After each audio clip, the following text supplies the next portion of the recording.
just before, quite impressive, but just want to talk about FON, if you don't mind, which I find very interesting. Tell me what you find most interesting about FON and what's your reason to have this start, what's revolutionary, I think about it. As it's called in Germany, I wanted to connect and I couldn't connect. So I was in Paris and I was mostly begging for Wi-Fi, trying to find Wi-Fi everywhere. And I thought about it. I said, but why are all the VLAN networks so close? And so I came up with this idea of software that opens up the VLAN but in a secure manner. So you share a little at home and then you can roam Germany and the world for free. And I actually started it as an NGO in Spain. I first started it as a not-for-profit. And then I came up with the idea of how to turn this into a business by making the aliens, the people who don't contribute Wi-Fi today. And then I went to see Nicholas and Jack from Skype, and I went to see the guys at Google who got the idea. Then Google and Skype became our partners. We were the first European company actually that were Google investing in, and in the end we started growing from Spain to the world, and now we're the largest Wi-Fi network in the world.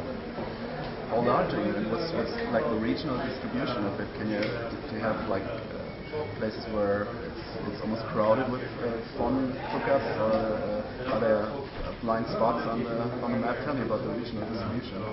Well, I'm afraid that if I tell you how global we are, then the listeners will not want to become pioneers because they may not like globalization.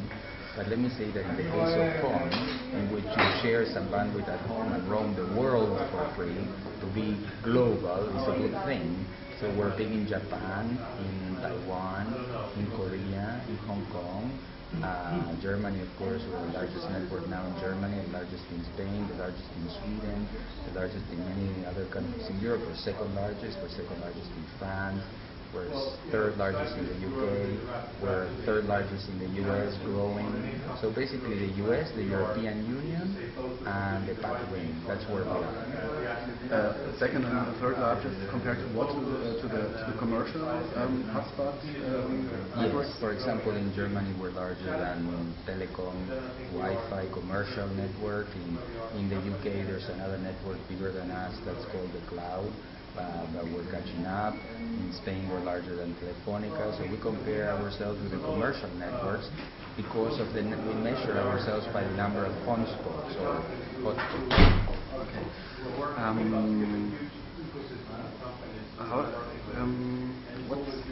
Let me think what's the most interesting question. I was wondering why you have to sell a €29 or $29 box for that. Why isn't it possible just by uploading some software to your router or to your PC at home or so? Why do you have to sell that kind of proprietary box?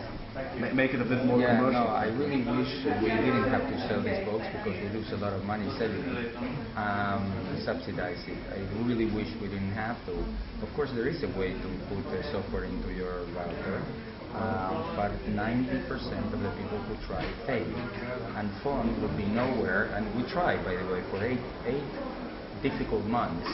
We tried to give a download, but it turns out that reflashing a router that is changing your router is a very difficult thing to do. And so then we said, look, either we sell the box at a subsidized price, or there will never be FON. You said you had the idea of becoming an NGO who does this.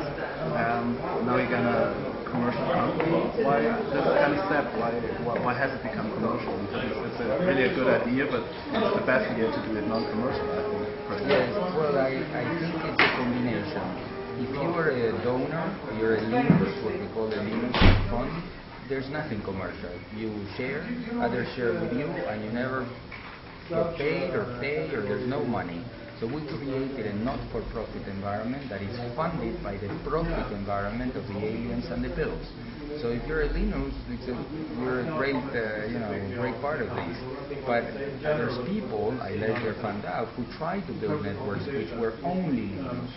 and they fail too. So obviously the world needs the socialists and the capitalists. That's interesting. If I want to hook up with FON, is it legal with most of the contracts of flat rate ISPs? There's some ISPs who don't allow sharing my flat rate connection with other people. So is it legal? Well, actually, FON is an alternative to, for example, buying yourself a Linksys router, a Netgear router, which many people do. Then they leave them open many times because they come open. Then their neighbors connect, and actually what the ISPs have found is that there's a serious problem with leeching, meaning your neighbor uses your connection without paying. When we presented FON to the ISPs, many are our partners, Neuf in France and or many in Asia. We have many telecom companies who are partners, and in fact we'll soon announce in Germany also, but I'm sorry that I cannot say yet who is going to be our German partner. But it's the reason why telecom partners like FON can decide not to enforce the contracts against FON is that FON increases their revenues by preventing leeching. Also, FON makes it more likely for an ISP to retain a customer, because the main reason to give up being a customer for an ISP is because you travel a lot. You say, hey, I'm always traveling, why should I sign up for my telecom? But if you travel and you call telecom and you want to cancel your service, then you're not a phoner anymore because you're not a donor. So FON leads to a higher customer retention, and then our price of €3 a day is certainly much more affordable than what they are charging me at the Valle Hub, where they charge €27 a day. So it's very affordable, €3 a day. But if your neighbor has FON and you're paying your neighbor €3 a day every day, you might as well go to telecom and get your own connection.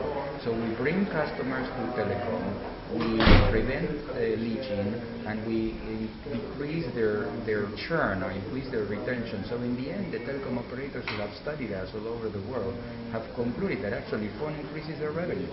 So who's your natural enemies, so to say then? Like maybe Bayerischer Hof is the natural enemy of the FON, the Fonera just across the street, but maybe also the chains of commercial hotspots, like mobile operators, like Vodafone and stuff? Well, nobody has been able to build a truly global Wi-Fi network, so nobody's our enemy in the sense that nobody's achieved our objectives. Now, I believe that the most dangerous thing that can happen to FON is apathy. That people say, oh, I don't care, let somebody else build a network, then I'll use it, but I don't want to be part of it. So our biggest danger is not that somebody else wants to shut that down. They're not going to shut it down. Our main danger is that people, it's like the biggest danger of democracy. The biggest danger of democracy is people just don't care about democracy and they don't vote. The biggest danger of FON is people say, oh yeah, I like Wi-Fi, but I'm not going to get the router, put it in the window. That's our biggest danger. But so far it's been working very nicely and we've had tremendous enthusiasm. And FON depends on enthusiasm. People go to FON.com and get their Fonera. One last one. How can I, if I hook up with FON and become customer and Fonera, how can I be sure that the weight between being a philanthropic business and a commercial business, socialism and capitalism, as you put it, doesn't weigh someday in too much for the commercial service? Well, how can I be sure today? Many people, obviously you seem to have a bias against making money, but many of your listeners actually may want to become bills and make money and subsidize their own connection. So please don't listen to my interviewer here. If you have the spirit for making money, there's nothing wrong with it. I tell you, there's nothing wrong with it. So you can be a Bill or you can be a Linus, and both are fine at FON. Okay. Thank you very much. It was a pleasure. No, thank you. We're late for the bloggers meeting, right? No, we have to go now.